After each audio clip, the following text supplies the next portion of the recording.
En un informe cuantitativo del Ministerio de Justicia hecho en el año 2022, demuestra que la población de presos que tenemos hoy día en todas las cárceles de la República del Paraguay, un 70% de la población se da en forma preventiva.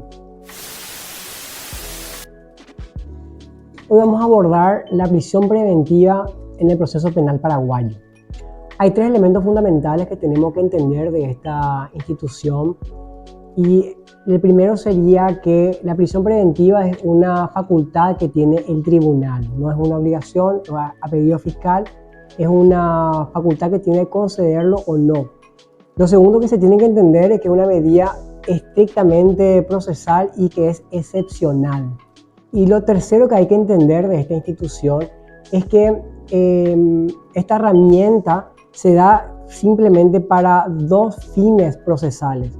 Uno sería en caso de que la persona imputada o sindicada de un hecho punible pueda obstaculizar la investigación penal, y el otro elemento ya sería cuando existe peligro de fuga.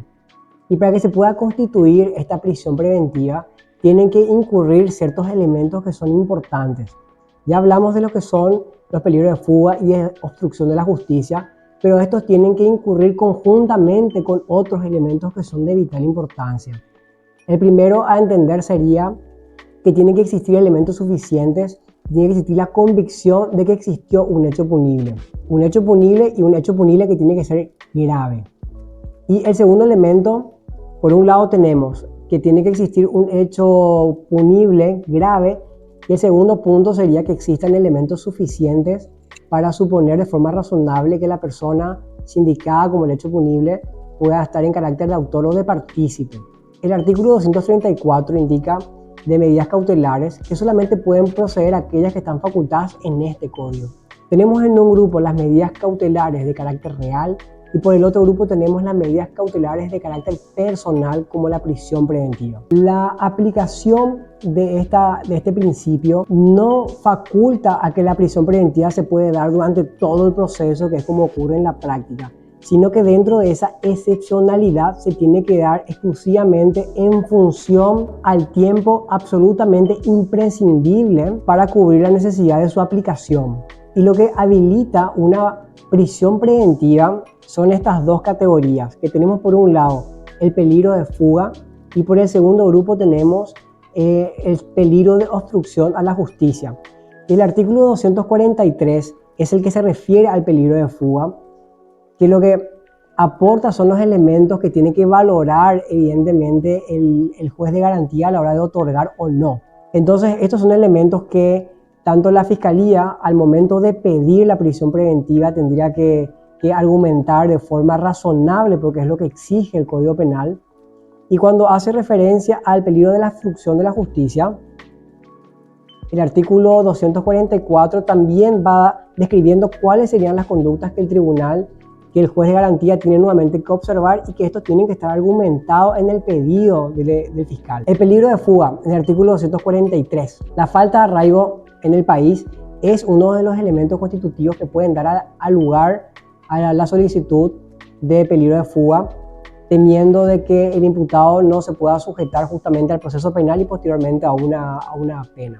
Y en el inciso 2 establece como otro elemento para configurar la pena privativa de libertad un elemento de prognosis, un elemento en el cual el juez tenga que suponer que de la investigación pueda resultar una pena que sea alta y a través de eso la persona no quiera someterse al proceso penal. Y en esta materia de prognosis se queda desgarantizada y se queda desvirtuada la presunción de inocencia y una serie de garantías que el imputado tiene en un proceso que recién está comenzando.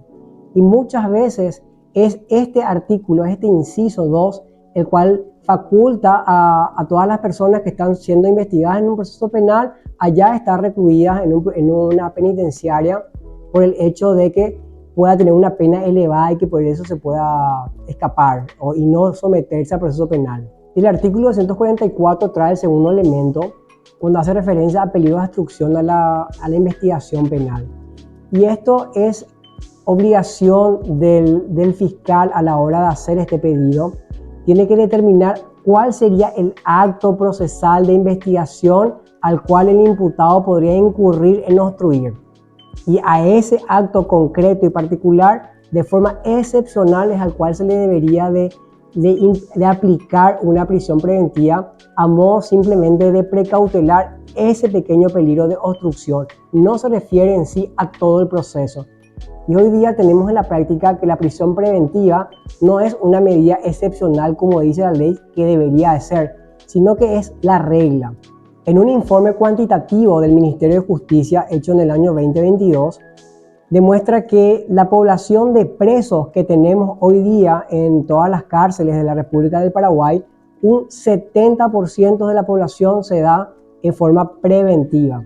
Y establece un concepto de que son presos prevenidos, cuando realmente son personas a las cuales se le han violado sus garantías de presunción de inocencia y hoy día están asignadas en una misma infraestructura sin ninguna garantía, en la cual no existe una separación entre los condenados y los que están en forma procesal. Muchas veces los medios de prensa crean una presión para que los fiscales puedan solicitar estas medidas de prisión preventiva como para también echar un poquito de calma, dando como una falsa condena. Entonces no se tiene que confundir. La prisión preventiva es a los efectos de precautelar el proceso penal y una condena posterior es la que va a dar un castigo. No se puede entender que la prisión preventiva sea un anticipo de pena, no se puede entender de que eso pueda ser como un anticipo, una condena. Son cosas totalmente distintas que hoy en día se tienen totalmente desvirtuadas y por eso tenemos una superpoblación de presos en todas nuestras penitenciarias a nivel país. Solo el 28,63% es el que realmente y efectivamente cuenta con una condena. Y teniendo en las últimas cifras un 71% de población en los penitenciarios de la República del Paraguay que se encuentran en forma preventiva, sin ninguna condena.